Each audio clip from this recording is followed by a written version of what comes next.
by fire. Right, health and safety arrangements at my Christian place, in whatever order.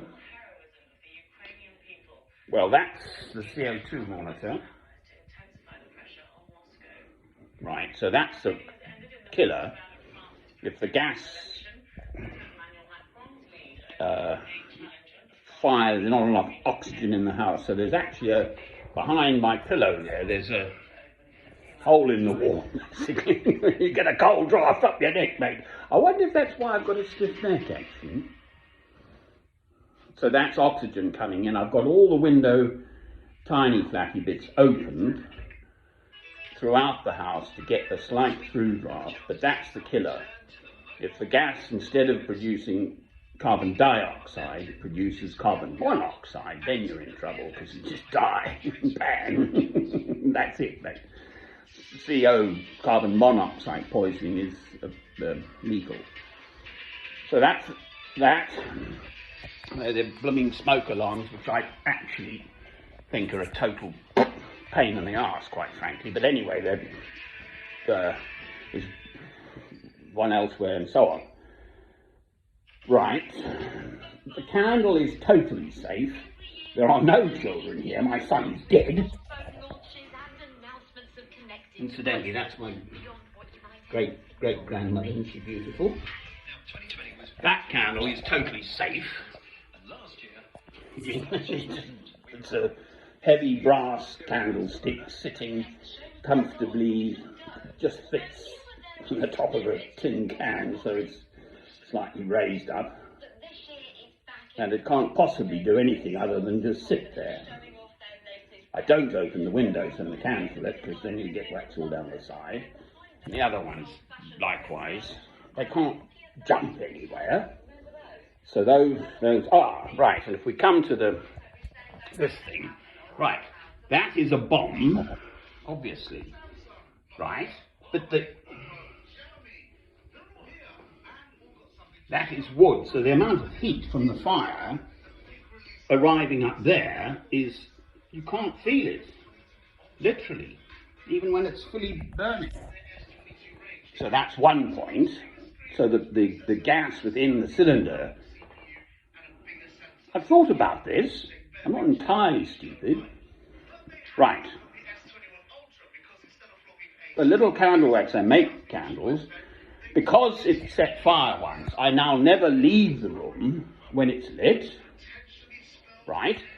Then I have gloves, heavy-duty gloves, plus the trusty camping pot, which is how I put it out before. That happened because I got chatting to the neighbour that side. Well, I'm never going to do that again, am I?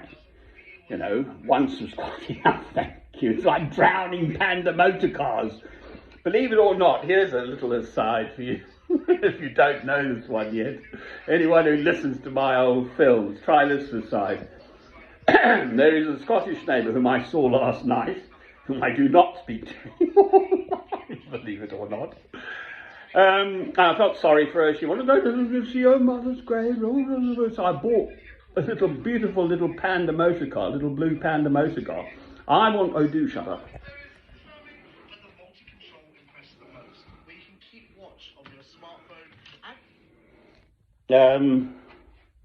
I wanted to go to the Holy Island.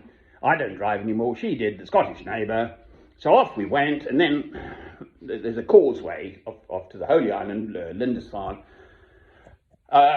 This was on Friday, the 25th of June last year, so I do rather remember this, because the next thing that happened was I was arrested and hoiked off, because there was the Polish neighbour in the house later on, and it was all my fault, as usual. So I do rather remember this, exactly 4 weeks after I arrived. So off we go to the Holy Island. The pub wouldn't serve us because the tide was coming in. So we knew, both of us knew. The Scottish neighbour then insisted on trying to get home to feed her cats. This is a true story. And halfway across, the tide got us.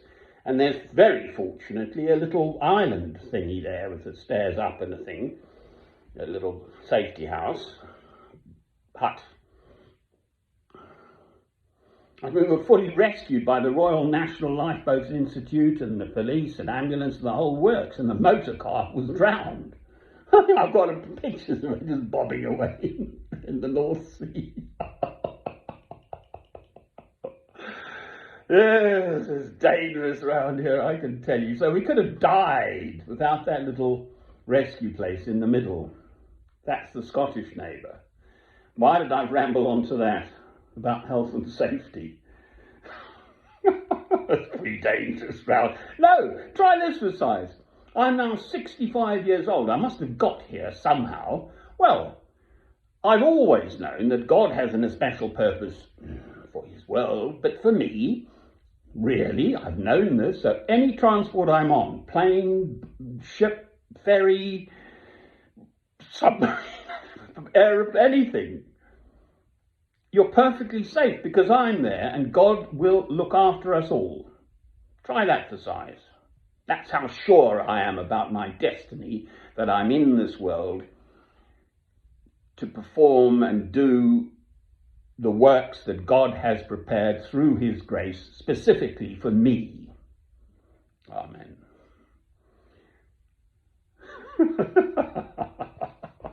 The honey's there, right, because it jolly well crystallizes in the kitchen. So that is a very safe arrangement. All right? It's safe. Safer than houses.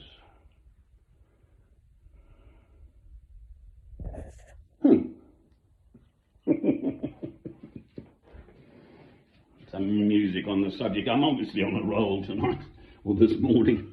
This is now my 5th film, for heaven's sake. Far too much of me, but anyway, I'm having fun, so tough to tea. Couldn't care less if anyone watches them or not. Bog off.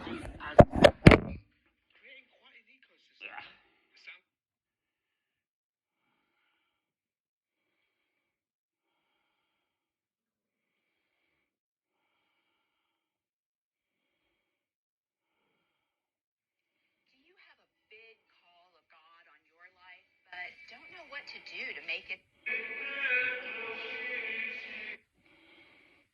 Set them off. Some more of those naughty old monkeys. Excuse me. Okay, so safest houses. I've got a purpose in my life. I'm not trying to burn the place down.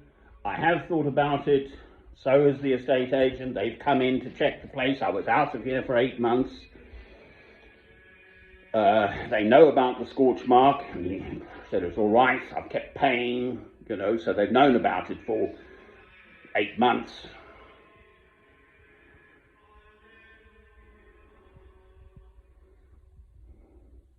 And the gas, that's the other one actually, on the health and safety.